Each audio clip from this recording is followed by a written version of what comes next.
So I heard through the grapevine that apparently Washington and RG3 are ready to finally divorce from each other, which is the best course of action for RG3 that he could make for his career in the future. I mean, this is a guy, I got to support him, man. As from the history of the African American presence within or lack thereof of holding being you know holding that quarterback position. I got to support the guy.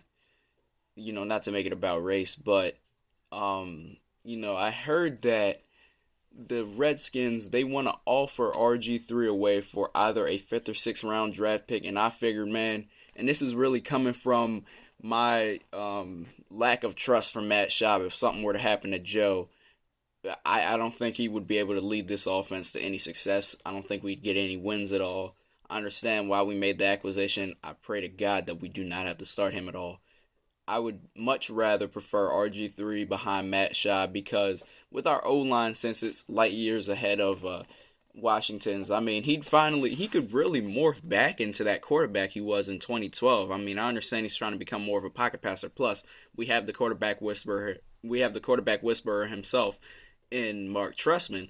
But I mean, he could really set his running up, use his running to set up for his passing also. So, with the O-line that we have, my personal my way of doing this, I honestly would have, I would have see if I could trade Berm Renner for either a fifth or sixth round draft pick so I can make that back, because Berm Renner is a guy he's shown potential out there. I would take Berm Renner over Matt Schaub, and Berm Renner, this guy is like an undrafted free agent. Like, come on now. So I would take him. I would take RG3 for the both fifth and sixth round draft picks, since we're good for that. Put him as the second string quarterback, since we usually only carry two strings of quarterbacks, and then move Matt Schaub to the practice squad, and then have Berm Renner trade him away. So it all works itself out. We can still get pointers about Gary Kubiak's system from Matt Schaub. Just he won't be dressed at all because we will not need him at all. Hopefully,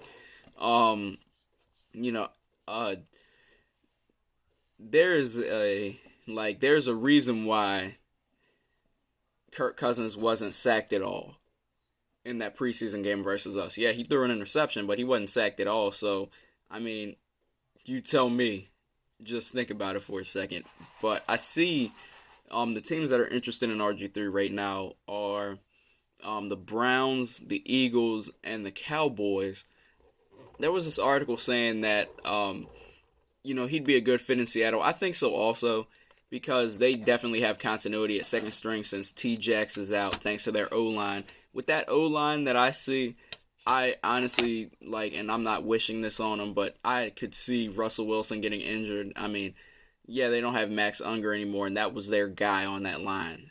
But their line has always been questionable. It's been, mediocre at best. The only thing is Russell Wilson, with his ability to make plays, he has distinguished that. He's disguised that, so just carried them to the top. And also Marshawn Lynch's work, undoubtedly.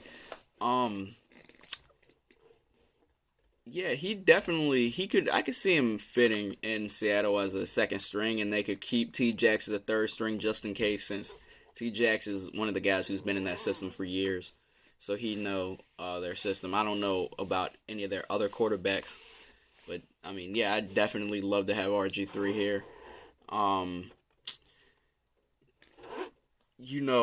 Out of all of those potential landing spots, Cleveland is the worst place to go. They have no O-line. I mean, they can brag about, their fans can brag about, we're basically one QB away, and we really only need average quarterback play.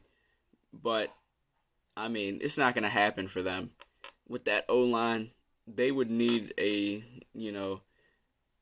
need O-line adjustments, and Josh Brown would have to play one, full 16-game season for them to really be serious contenders with a quarterback.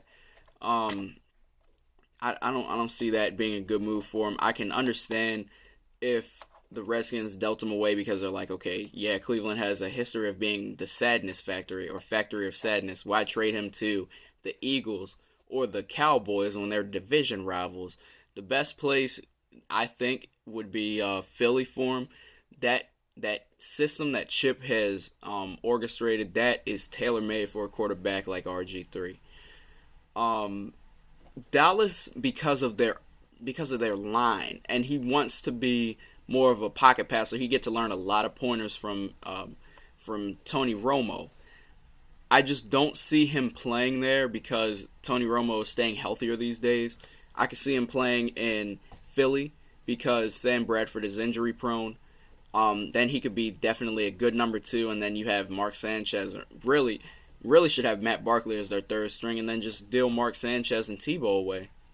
Maybe back to New York if they want to go for that. Also, another acquisition I would have made this week. I heard yesterday that the Bills cut Fred Jackson. I definitely want him here as a backup to Justin Forsett if God forbid something were to happen to him, since Lorenzo Taliaferro is going to be out for a few weeks, and Buck Allen is basically our second string at this point. He's been making a lot of rookie mistakes out there, including fumbling the ball in the goal, like at the goal line, in the end zone, on a 4th and goal, with a bunch of second teamers in there. That's just not acceptable. This guy, he could possibly, turn out to be that running back that everybody's expecting him to be, but he's a rookie right now, and I mean, why not get Fred Jackson? This place is a redemption place, not only for, head coaches and just other type of players, but definitely for halfbacks. Everybody remembers that 2011 season when we had Ricky Williams. We were running a train on defenses with both Ray Rice and Ricky Williams. Almost got Ricky a ring. We were right at the doorstep to a Super Bowl with Ricky Williams. So, I mean, I know he was glad about that. He finally got an upgrade from that Dolphins team that expected him to do everything, but it's not the 19th century. It's not the 1900s anymore. It's not the 20th century. These halfbacks can't carry a team. So, I mean, that's why the Dolphins are in the predicament that they are. That's another story for another day. I'd love to get Fred Jackson here. The only thing is that the Seattle Seahawks apparently may sign him. So, if it was up to me, I probably would have traded Buck Allen. If I made that RG3 trade, I probably would have traded Buck Allen, got a significant amount of draft picks, but we could have made back that 5th and 6th we gave up for RG3. Of course, this is all just in my head. Let me know what you think if you agree in the comment section. And yeah, until next time, I'll get back to y'all.